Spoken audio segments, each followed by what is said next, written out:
আসসালামু আলাইকুম গাইস, সবাইকে অনেক অনেক শুভেচ্ছা। তো গাইস, আজকে আসছি একটি মাঝরাতে। দেখতে পাচ্ছেন বেশ কিছু খেজুর গাছ রয়েছে।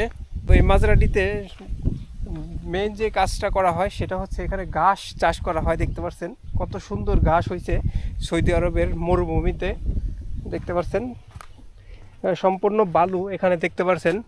এই বালুর মধ্যে এই ঘাসগুলা এই পানি দিয়ে চাষ করা হয়।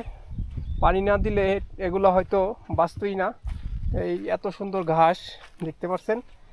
তো এই মাজরাটির পাশাপাশি এখানে বেশ কিছু ছাগল পালন করা হয়। তো এখানে এক পাকিস্তানি ভাই এই কাজগুলা করে, ছাগল পালে প্লাস এই ঘাসগুলা পরিচর্যা করে এবং চাষ করে। তো আজকে এই পাকিস্তানি ভাইয়ের সাথে কিছু কথা বলার চেষ্টা করব এবং এবং দেখব এখানে কি পরিমাণ ছাগল রয়েছে এবং কিভাবে সেগুলা লালন পালন করা হয়। তো গাইস, এখানে আমার পিছনে দেখতে পাচ্ছেন কিছু ঘর, কাপড় দিয়ে ঘর বানাইছে, কিছু কাঠ দিয়ে ঘেরাও করা। তো এগুলোর ভিতরে মূলত ছাগল পালন করা হয়। এখানে দেখতে পাচ্ছেন কিনা কিছু ছাগল রয়েছে ওই ভিতরে।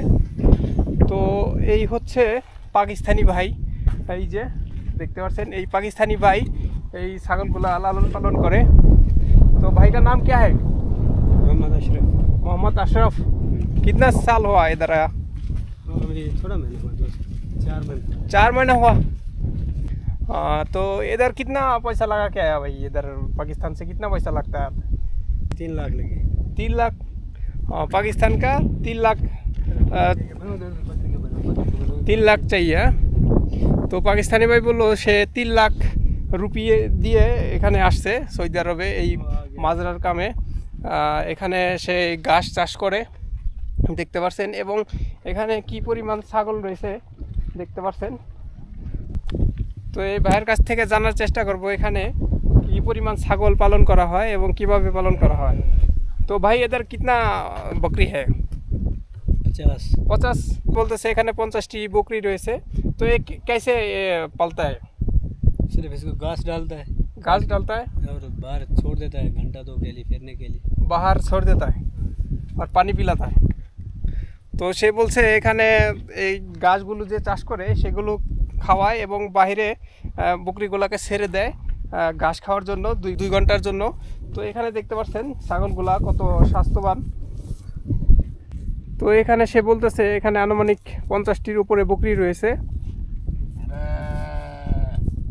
এখানে বলে গানাম, তো আমরা বাংলা ভাষায় বলি ভেড়া যেগুলাকে, আবার বকরিও বলে এখানে। দেখতে পাচ্ছেন। তো এখানে কিছু বকরি আলাদা করে রেখেছে, এগুলো হয়তো বাচ্চা রয়েছে দেখতে পাচ্ছেন কিনা, বাচ্চার সাথে এগুলা বাচ্চা দিয়েছে বলে এগুলোকে আলাদা রেখেছে, এখানে আলাদা করে খানা দেয় দেখতে পাচ্ছেন। এবং এখানে নিচে দেখতে পাচ্ছেন ঘাস দিয়েছে, এই ঘাসগুলা খায়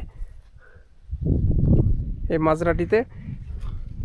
এবং পাশাপাশি এখানে একটি কুয়া রয়েছে দেখতে পাচ্ছেন কিনা, এই কুয়া থেকে পানি উঠিয়ে এই ছাগলগুলাকে খাওয়ায়। এখানে এটা কুয়া, এখানে দেখতে পাচ্ছেন একটি পাত্র, এটার ভিতরে পানি দেয় এই কুয়া থেকে উঠিয়ে, এটা কুয়া দেখতে পাচ্ছেন। আশেপাশে মরুভূমি এবং এই পাশেই এই গ্রামটি, ছোটোখাটো একটি গ্রাম। তো এই গ্রামের এই সাইডে আশেপাশে মরুভূমি, এই ছাগলগুলা পালন করা হয় এই ঘাস, তাজা ঘাস খাওয়িয়ে। তো কী ধরনের বকরি বা ছাগল দেখতে পাচ্ছেন সৌদি আরবে পালন করা হয়। তো আশা করি ব্লগটি আপনাদের কাছে ভালো লেগেছে। সবাই সুস্থ থাকবেন, ভালো থাকবেন। আজকের মতো আল্লাহ হাফিজ।